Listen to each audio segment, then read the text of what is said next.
What a sunrise, huh? So peaceful. Before I start this video off, guys, I know you're not going to see this for another 7 to 10 days, but today is September 11th. I hope everyone just took a moment to remember that day and how truly horrible it was. And then you just step back, take a minute and enjoy sunrise or sunset.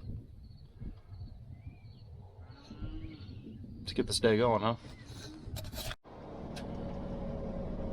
We're rolling. 7:20 a.m. Chopper number 1 is on the move. So, I was just talking to you guys yesterday, actually, all day yesterday. I had the Zern head on, cutting feed. We were bouncing all over the place, trying to find somewhere to cut. Because I believe I finished the video saying we're greened out on corn for the big feed lot. We are now greened out on feed for the next big feed lot going 20 miles away. So, we had like 3 different plans last night. And I told you guys, well, I'll see you guys next week because we're going to kind of hunt and peck here and there and see what we got. Well, all that changed. So, Glenn is taking the day off. Much needed day off for him. Colton is going to run his machine. There's a field about 8 miles northwest of here that is needing cut right now. So he's going to go knock that out. In the meantime, I am roading this one 20 miles over yonders to go work on a full pivot of corn for a different feedlot. When Colton gets done where he's at, they're going to holler to see how my day is going and either road that one all the way down there, or he's going to try and hunt and peck on some of the stuff on us, see if he can't find anything dry enough to go. It's really weird to be a third of the way through September and we are looking for somewhere with dry enough crop. Now the reason we're struggling to find dry, we would have been fine a week ago. You know, everything was drying down because it was 100 degrees and windy. Then we got an inch of rain, we'll feed, we'll restart growing after that. So a lot of our feed has really kind of popped in the last week because all of a sudden we got real hot again. Like 101 yesterday, 105 today, that's gonna be friggin' miserable. But so feed really started regrowing, which meant, you know, it turned green again. It's kind of like soybeans after a rain, they'll kind of soak up that moisture. Feed's the same way. Corn, once it's done, it's done. You just gotta wait for that rain to dry off of it, wait for the ground to get dry enough to support the trucks, and off you go again. So yeah, today is, I've got a full day. Colton, we're not sure what all he's gonna wind up having because it all just kind of depends on how everything goes. Tomorrow we're talking like one machine. We're just gonna try a whole bunch of stuff so we got an idea of what we have where. Hopefully we find some stuff that's dry enough that we can get through most of the day. If not, oh well, we'll take the afternoon off. Sounds nice. And then Monday, we're back to corn for the big feedlot because we got moisture numbers yesterday. And everything we cut was just under 68 other than one field. And so with another 4 days of 100 degrees, I think the 600 acres we have left are ready to go. So hopefully by this time next week, corn harvest is 100% knocked out and we're just trying to find feed to cut. No idea how much feed to cut, but we got a lot of it to do. And we keep remembering, oh yeah, this guy wants 500 ton, this guy wants 1,000 ton. We've got several cattle guys in the area that need, you know, anywhere from 200 ton to 1,000 ton to get through the year with their herd. Man, my allergies are finally catching up to me. I'm surprised I made it 3 weeks before they started kicking in like crazy. Who would have thought? Allergy pill every morning and nose rinse every night, can't keep up. Oh, either way, let's go see what we can get done, huh? Should be fun. Oh, I'm already out of trucks. Waiting on the scale lady. Sounds like she's just about there. But so I thought while I was waiting, I'd show you this. So when I talk about planting straight and having to go across tracks, you know, trucks, they fill everything. trucks just crossing this back here, you know, they're bouncing like crazy. But when the truck is big enough, deep enough, wide enough, soft enough that the chopper drops in and the header bounces off the ground and that spout gets whipping back and forth, that's when I tend to get a little angry. Ah, it's frustrating. Because it frustrates me because I can do a better job cutting a sprinkler if it's planted in a circle, because then the only place I have to cut high is along here. So you can see all these plates. Right here is where a skid plate ran across the ground. Well, what that's doing is running dirt into my blades and breaking off the cleaners. Let's see if I can find some for you. Oh, as I trip over corn. Okay, here's a cleaner right here. So when skid plates hit, a lot of times these guys are hitting dirt as well.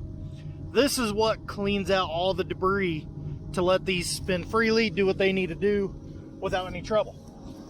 So you start hitting those in the dirt, you start breaking them off, smashing them up. Well, now all of a sudden your header is going to start having more trouble. Grass is something these headers do not like. So I will start to have more trouble with grass the more I keep messing with my cleaners.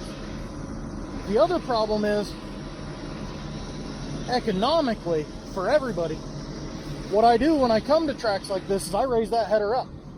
I didn't hit it fast enough here or high enough here, that's why it bottomed out. And then over there underneath, look how tall that stubble is.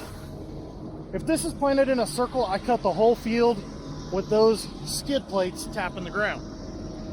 That gets as short a stubble as possible. It makes me the most money, makes the trucks the most money, and it makes the farmer the most money.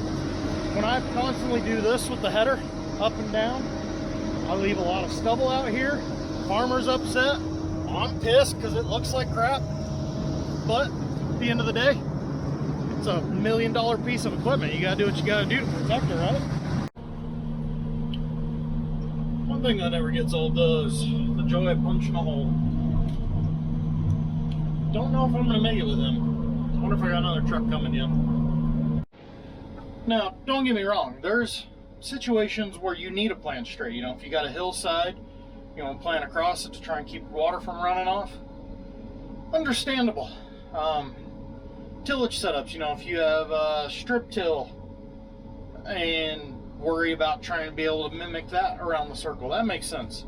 And then deer throws a monkey in the wrench because in order to get the circle track option, you have to pay for the upgrade to Pivot Pro to unlock the circle track option. The only ag equipment GPS that I know of that has the balls to make you pay extra to go in a circle.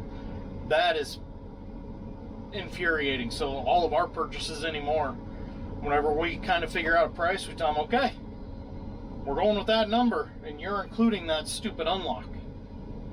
And that always kind of throws them back for a loop because then they're thinking, well crap, now we got to pay, I don't even remember what it is for that unlock. But it's frustrating. But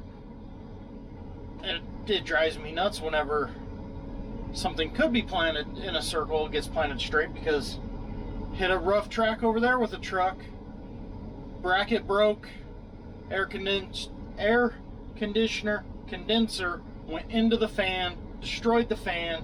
Now I'm down a truck. That particular guy now has a couple trucks down and out. He's going to try to rob parts off of one to get one running, and it pisses me off when things break down that could have been prevented. And that's all I'm going to say on that. Either way, I'm going to keep going back and forth. See if we can't get this thing knocked out. Saturday, got college football playing. It's going to be a good day. I'm just going to keep telling myself it's going to be a good day. If you say it enough times, it's got to happen, right? And at 1 o'clock, we're already on half number 2. Had to get a little creative opening up over there at the pivot because it's still in the way. Showed up and it was pointed straight south. So it had to go 90 degrees. It's almost to the end of the field now. Bad part is it's got to go quite a ways past because there's a nice road over there that leads to the highway, but the pivot overhangs it where it's at. So it's got to keep going for Well, another hour or so. Either way, so far so good. Only problem, see the flashing light. What do you know? The DEF's getting hot.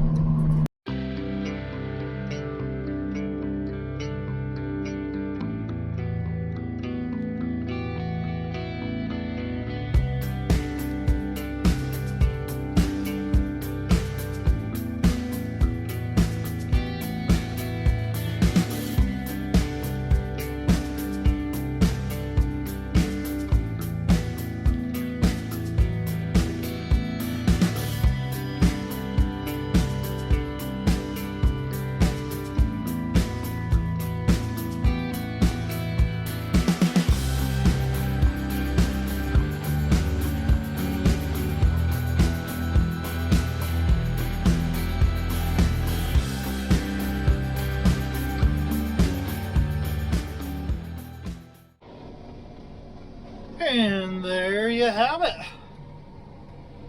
What time at 5:45. Started at 8:15.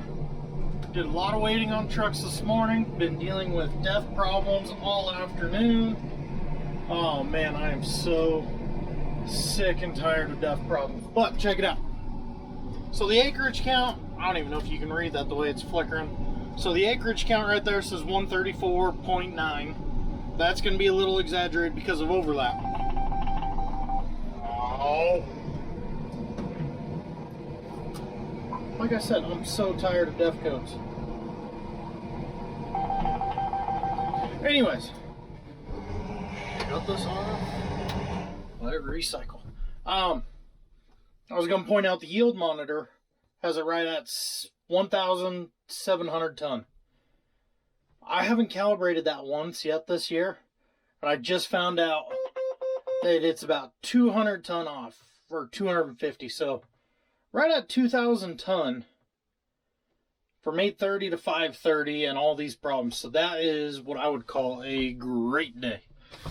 So I'm going to let the computer cycle, make it nice and happy, and then 20-mile drive home so I can go start servicing this. Yeah, get there 6:30, 6:45-ish, if the computer's happy.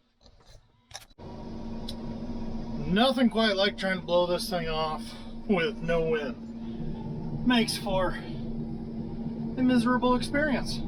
Either way, guys, battery's all but dead. Again, just I hope you took a moment to think about the day.